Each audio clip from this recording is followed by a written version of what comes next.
Hello again. Welcome to my continuing saga of staying alive on the Colma branch. Today, just an update on some of my progress as I build this line up through the cemeteries of Colma, California.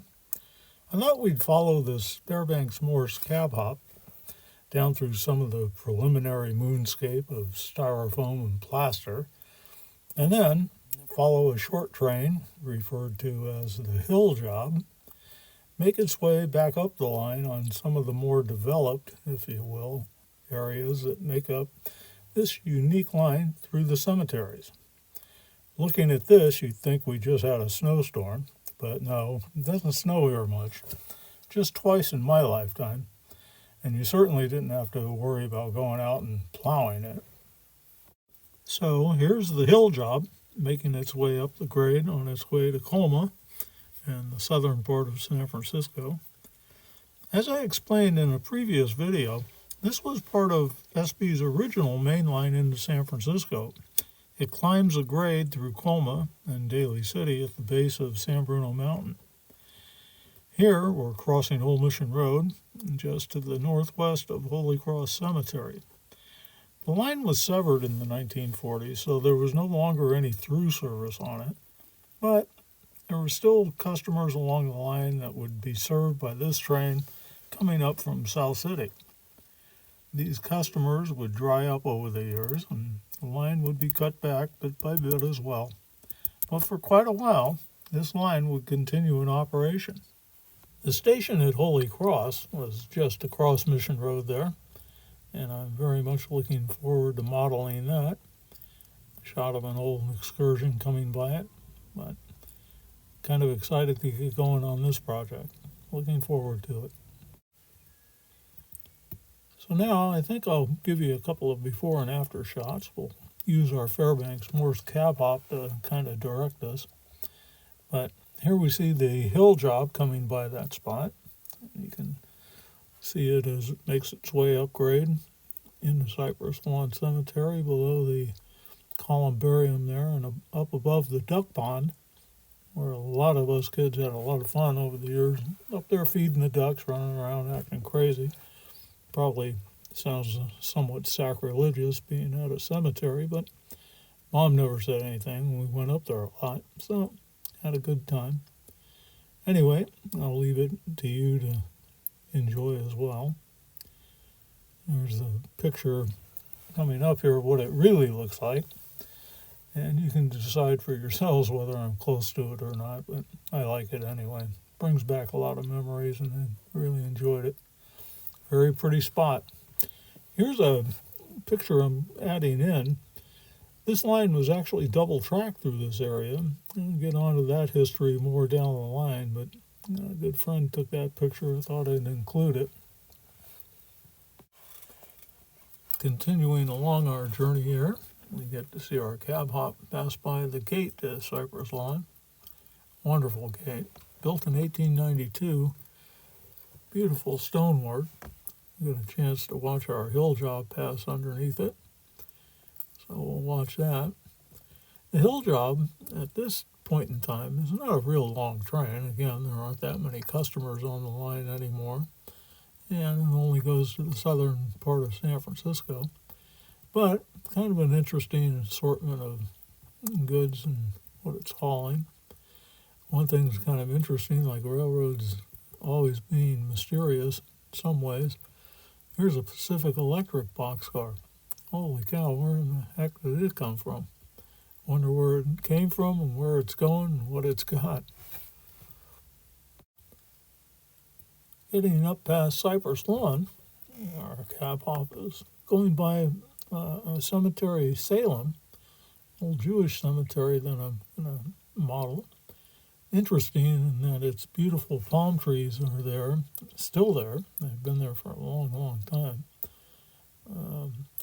Here's a picture of an excursion coming back down through it, stopping there for a moment. About a present day shot. You can imagine the engine being right behind it. A small little mausoleum that I'm going to add right there in that little spot below the trees. Looking forward to that. I think it'll fill in that area very nicely and be a very nice view. Such a serene setting. It seems strange to see a train rolling through it. Trains aren't there anymore, but they were one time. This was kind of a daily occurrence. I think they would disturb the residents there, but they did. Seemed to coexist for quite a while. Continuing up, we get to the Olivet Cemetery gate. It's actually a trestle that was very cleverly disguised. It makes for a very nice looking gate. I think they did a great job, don't you? Here's the hill job passing by it.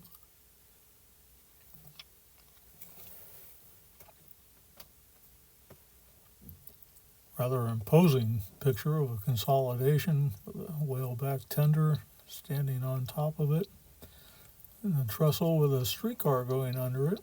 The cemeteries had a lot of streetcar lines breaking off the 40 line down below on El Camino that would reach up to cemetery depots up the hill of it.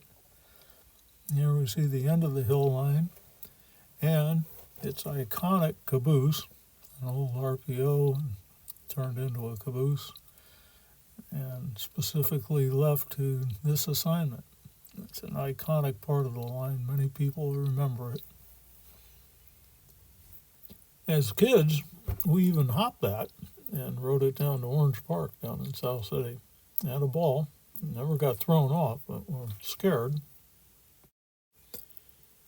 Getting past Olivet and the Italian cemetery, we cross over El Camino Real and the 40 line, go up the berm along the back of Woodlawn Cemetery. Here we see the hill job coming across.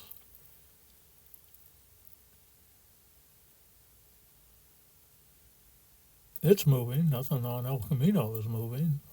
I guess the 40 line is dropping someone off. The car seems to be stuck, but here we see our iconic caboose number 475 making its trip by. Continuing on the way up the berm, up behind Woodlawn Cemetery on its way up to Colma Station.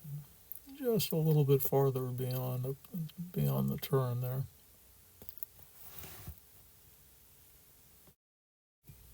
And include a shot here of looking back down the bridge across El Camino. Kind of an interesting shot. That's F Street and Colma coming down along the way to the left.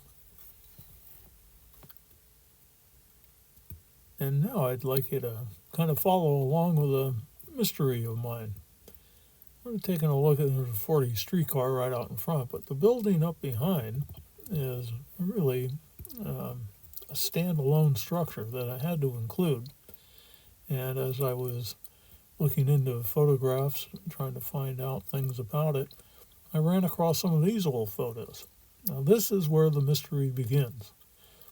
Notice the 40-line streetcar tracks are on the right-hand side, and there's just a 2-lane road going underneath the railroad bridge, and the building is right down on the 40-line tracks.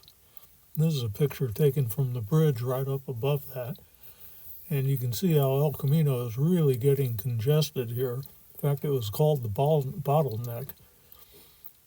So they decided to widen El Camino, but they had to get this building out of the way.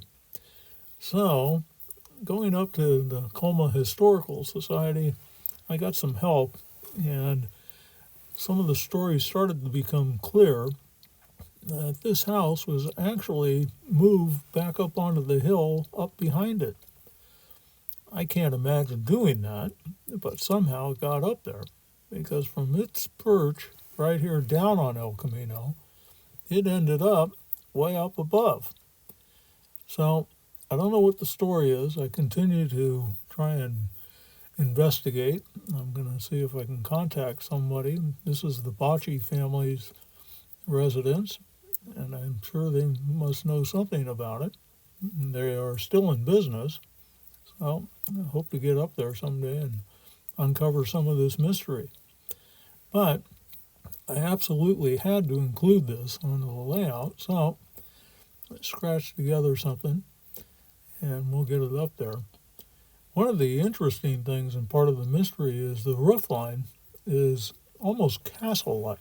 It's kind of changed over the years a little bit, but very, very interesting to me. And so I wanted to make sure I included that detail onto the building. So there it is, El Camino widened, the building from its place down on the thing back up the hill. And here it is today. If you look over the bridge, just to the left of the flagpole, that is indeed the building. Now the roof line's been taken off, and it's been stuccoed over, but I've been up there to inspect it, and that is indeed the building. Still standing. So, quite something to see, and probably nobody but me would take notice of it. But, again, one of those things. Great to be alive in Colma, and I appreciate you folks coming by. And a very special thanks to the folks at the Colma Historical Association. Thank you.